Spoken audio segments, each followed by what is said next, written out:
les États-Unis viennent de reconfirmer leur reconnaissance de la souveraineté du Royaume du Maroc sur le Sahara, marocain bien entendu, et cela est un acte extrêmement important. D'abord, parce que c'est le porte-parole de la Maison-Blanche qui le dit au niveau de son point de presse, et il le dit en tant que membre du Conseil de sécurité, disons, la reconnaissance américaine formalisée a été distribuée dans un document officiel qui a été distribué à 193 pays membres du Conseil de sécurité. Alors, quel impact cette reconnaissance aura sur le dossier du Sahara? Vous pouvez imaginer dès maintenant que cette reconnaissance va mettre un terme définitif aux tergiversations du Polisario, bien entendu, et surtout de leurs acolytes, les Algériens. Les Algériens qui n'ont pas cessé depuis un moment de remettre en cause cette reconnaissance, de dire qu'elle n'avait pas de valeur, etc. Aujourd'hui, Joe Biden, en tant que nouvelle administration, vient de reconfirmer le point de vue des États-Unis et surtout la position. C'est une position officielle de l'État des États-Unis vis-à-vis du Royaume du Maroc. Cela devrait permettre de battre en brèche toutes les hypothèses, tout ce qui a été développé comme point de vue sur cette affaire-là. Donc, en principe, alors, ce qui est intéressant aussi à souligner dans la position américaine, c'est que les Américains vous disent le seul moyen valable de résoudre le conflit sur le Sahara, c'est la position marocaine. Et nous savons que la position marocaine est bâtie sur le principe que le Maroc est un pays bien souverain, mais surtout un pays crédible en ce qui concerne le développement de cette affaire et surtout le fait de l'accompagner, de la conduire à sa plus juste solution. Donc, en fin de compte, nous allons vivre un moment nouveau, un moment fort dans les relations entre le Maroc et les États-Unis, particulièrement par rapport à l'affaire du Sahara, et le porte-parole est là pour le confirmer. Alors, si Driss et Aissaoui, on imagine l'impact que peut avoir cette clarification auprès d'autres partis qui s'attendaient certainement à ce que l'administration Biden revienne sur la position de l'administration précédente. Vous savez, d'abord, je vous l'ai dit, il y a l'État d'Algérie, il y a le Polisario, et les Algériens ont mobilisé une armée de commentateurs, de journalistes, etc., pour aller expliquer que c'est une affaire qui sera vite oubliée. Ce n'est pas possible. Les États-Unis viennent de reconfirmer encore une fois que les États-Unis d'Amérique reconnaissent pleinement, entièrement, la souveraineté du Royaume du Maroc sur le Sahara. Et vous montrez aujourd'hui une image de l'ambassadeur américain en train de signer justement la nouvelle carte qui sera adoptée officiellement au niveau de toutes les correspondances que les États-Unis vont utiliser dans cette partie du monde. Alors, cela dit, le contexte actuel qu'on vit et qu'on a vécu ces derniers temps, notamment la crise avec l'Espagne et ses implications, selon vous, comment ou en quoi cette déclaration, en tout cas cette clarification américaine, sera de nature à conforter le Maroc dans ce bras de fer actuel? Vous savez, ce qui s'est passé avec l'Espagne est tout à fait particulier. Les Espagnols, bien entendu, avec tous les changements et les tergiversations qu'il y a au sein de la société politique espagnole, nous avons vécu un moment où les gens ne savaient plus sur quel pied danser. Et ils sont revenus à l'attitude de dire « Ah, le Polisario, le peuple, entre guillemets, en droit de s'exprimer ». Mais les Espagnols, c'est un pays qui vit une crise interne extrêmement grave et très sévère, et aujourd'hui, ils seront obligés de revoir cette position, mais surtout de prendre en considération l'impact de la reconnaissance américaine de la souveraineté du Maroc et aller dans le bon sens pour rechercher des solutions adéquates à cette situation. Ils ne peuvent plus continuer dans cette situation de négation de la réalité et de la vérité telle qu'elle apparaît au grand jour pour les journalistes, pour les Marocains, pour les politiques, tous ceux qui s'intéressent à cette question.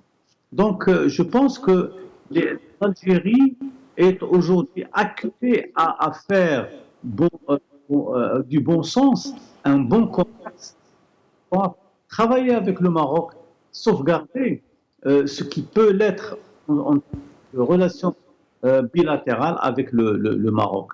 Le Polisario c'est des mercenaires, c'est des gens qui s'attendent à faire le minimum de choses. Aujourd'hui, ils doivent le maximum avec cette reconnaissance, avec l'appui et la reconfirmation de la reconnaissance américaine de la souveraineté du Royaume du Maroc sur ce.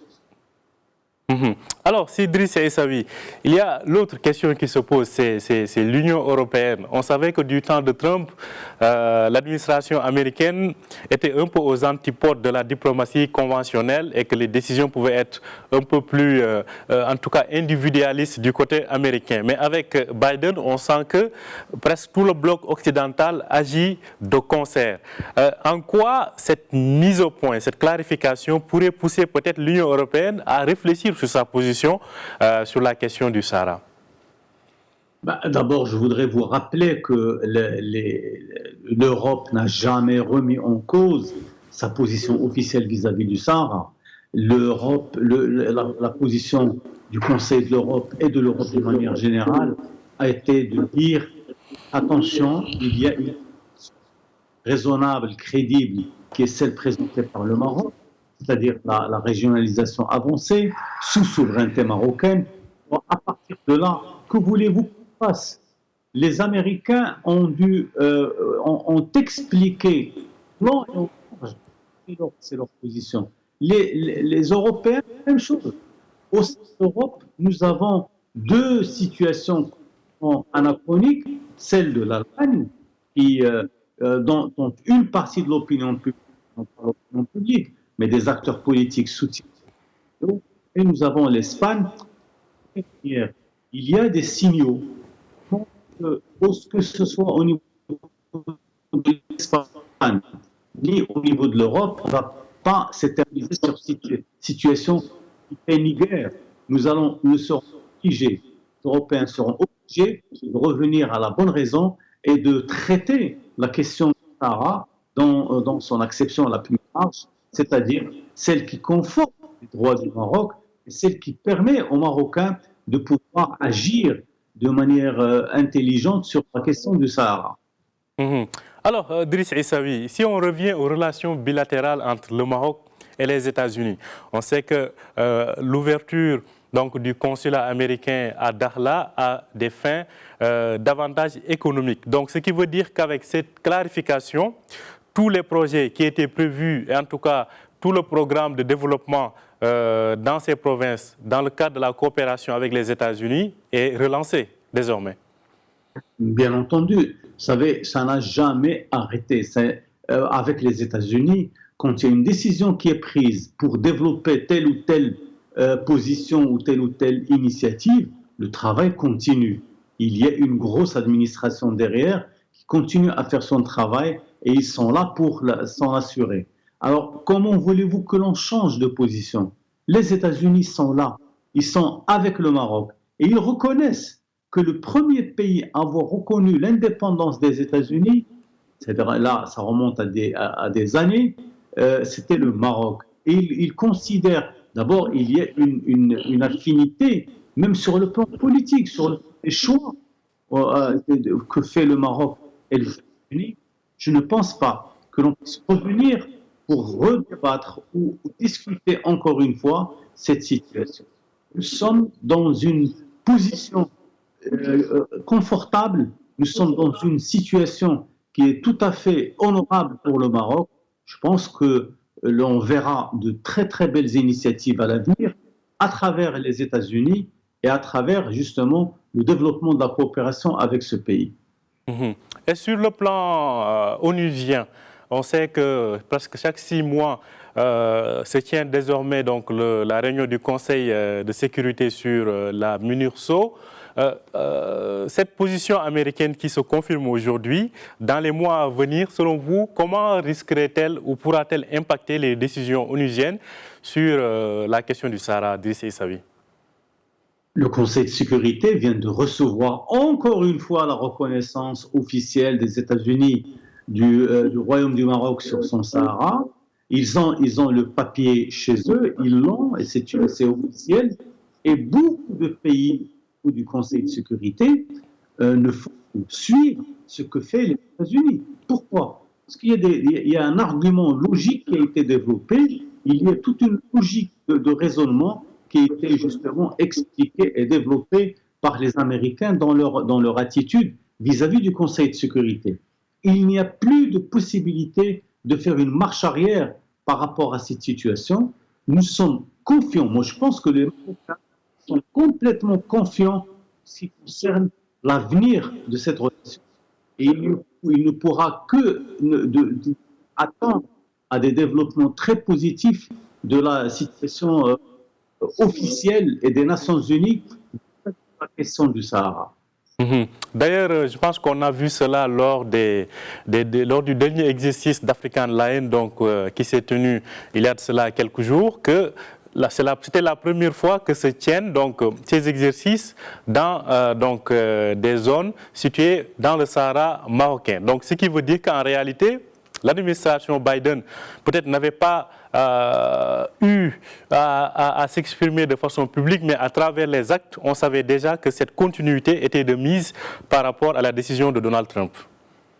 Très certainement, l'African Lion est un exercice militaire que le Maroc fait de manière continue avec les États-Unis d'Amérique.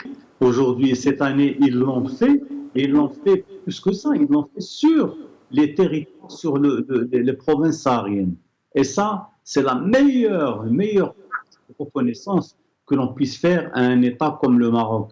Donc finalement, je pense que les amis algériens, Polisario et autres, les Allemands, les Espagnols, etc., devraient revenir à un meilleur sentiment et essayer de chercher les moyens de faire en sorte que le développement des relations avec le Maroc, d'autres pays, particulièrement par rapport à ce territoire du Sahara, puisse se faire dans cette logique.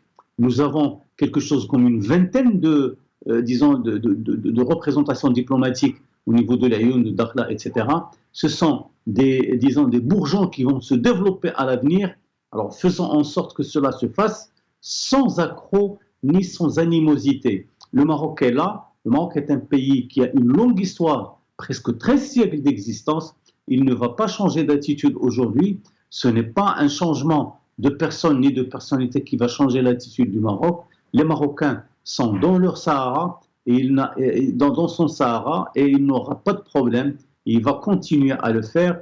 À travers cette reconnaissance, il va avoir la force d'aller de l'avant, de développer des initiatives très encourageantes pour l'avenir.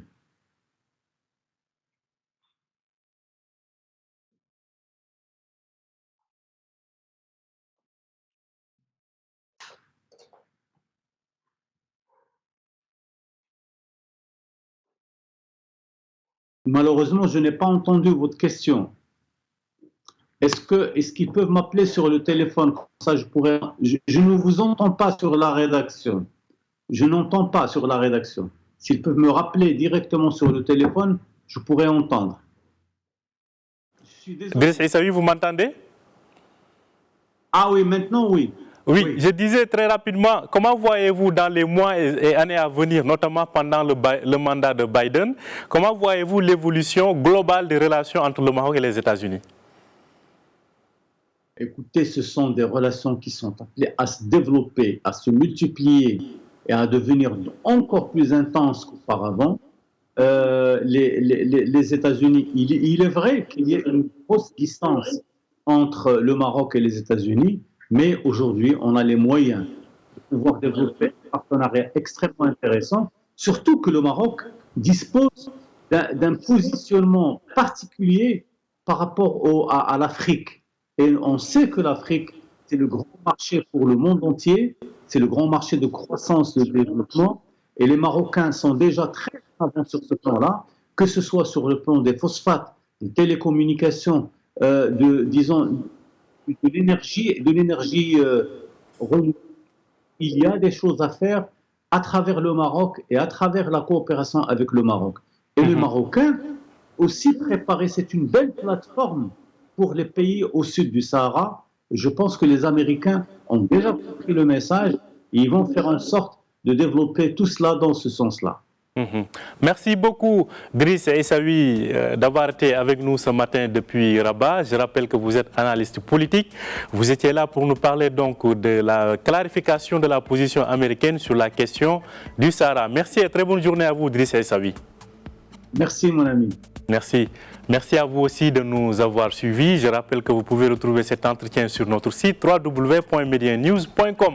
Très bonne journée et très bon week-end à vous sur Médien TV.